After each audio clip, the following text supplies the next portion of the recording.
Okay, magandang hapon po sa inyong lahat. Nandito po ako sa may Cliff Point. Ito yung sinasabi ni Tangang Matibag na itong may pinakita pa silang mga engineering plan. Yan po ang Cliff Point. Yan yung aking opisina. Ayan, nakikita nyo may mga establishment. Nandyan yung Korean restaurant, yung 7-Eleven. Andito po yung may studio dyan, may office sa taas. At ito yung sinasabi nila na sa Chicago. Yan po yung buong complex nitong Cliff Point na kanilang tinuturo. Alam nyo, itong NBI, hindi ko naman huli lahat and may simpatya at may respeto ako sa mga kawani ng ating NBI. Talagang ginagamit pampolitika. Itong sinasabi nila na meron daw akong kinalaman, no? Dito sa human trafficking. Ang basic na sinasabi nila dahil kami ang may-ari nitong establishment na ito ay involved na daw po kami sa ganoong human trafficking. Una sa lahat, kailangan po natin linawin yan, yung human trafficking, napakasama pong kaso niyan. At syempre, ang gusto nila non-bailable. Alam nyo, sa Soler, meron po dyan KTV Club. Dyan po sa Shangri-La lang, dito sa may Shangri-La EDSA, maging dito sa City of Dreams, sa Resorts World, that po yan may mga KTV. Ang sinasabi nila, meron daw pong human trafficking na para bang pinilit, ginipit yung mga tao o di kayo tinatakot. Yan po'y walang mga katotohanan. At itong establishmentong ito, katulad ng pinakita ko sa inyo, ito pong lugar na to, marami po ditong mga investor na magkakasama kami. At kung si Matibag lang nang imbestiga ng tama, malalaman niya na may mga kasama kami dito na ngayon ay cabinet secretary at meron din pong isang investor dito na senador. Parating nga nandito at maraming mag-witness na dito siya nagpupunta. Pangalawa, ang NBI dapat ginagamit sa tama.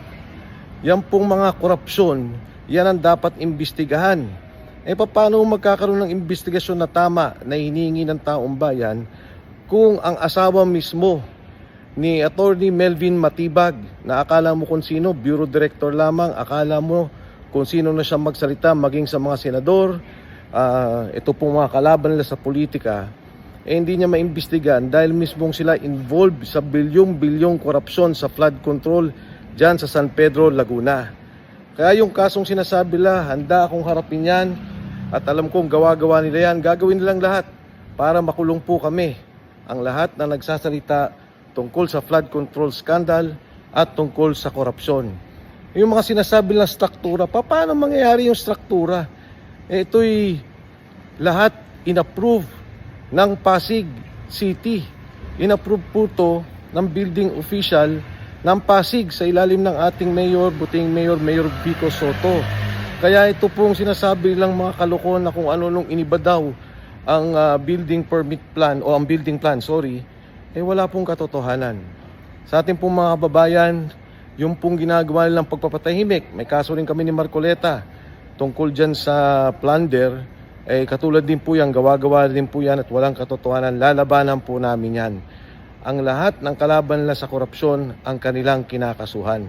Ang lahat ng lumalaban sa katiwalian, 1.5 trilyon ang ninakaw na pondo sa ating bayan at gusto nilang manahimik tayo, hindi po tayo tatahimik hanggat walang hustisya, walang nakukulong. Kaya yung NBI, National Bureau of Investigation, ang dapat nyong gawin, mag-imbestiga kayo ng korupsyon, tulungan ninyo yung ating gobyerno at alamin ninyo talaga kung ano ang katotohanan sa korupsyong to kaysa ginagamit tayo sa politika.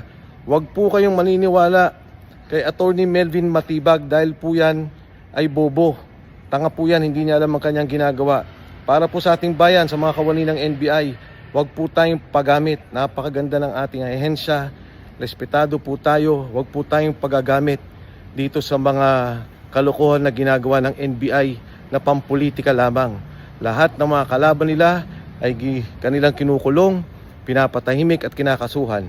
Mahigit 40 na po kaming nakasuhan dito sa problema ng flood control scandal. Lahat ng mga nagsalita, hindi naman involved sa korupsyon. Wala namang ninakaw pera pero nagsasalita laban sa korupsyon, kinasuhan na po kami lahat. Pero yung totoong mga involved sa korupsyon hanggang ngayon laya, protektado, pati nga yung mga freeze order nila wala na, nakawala na po yung pera.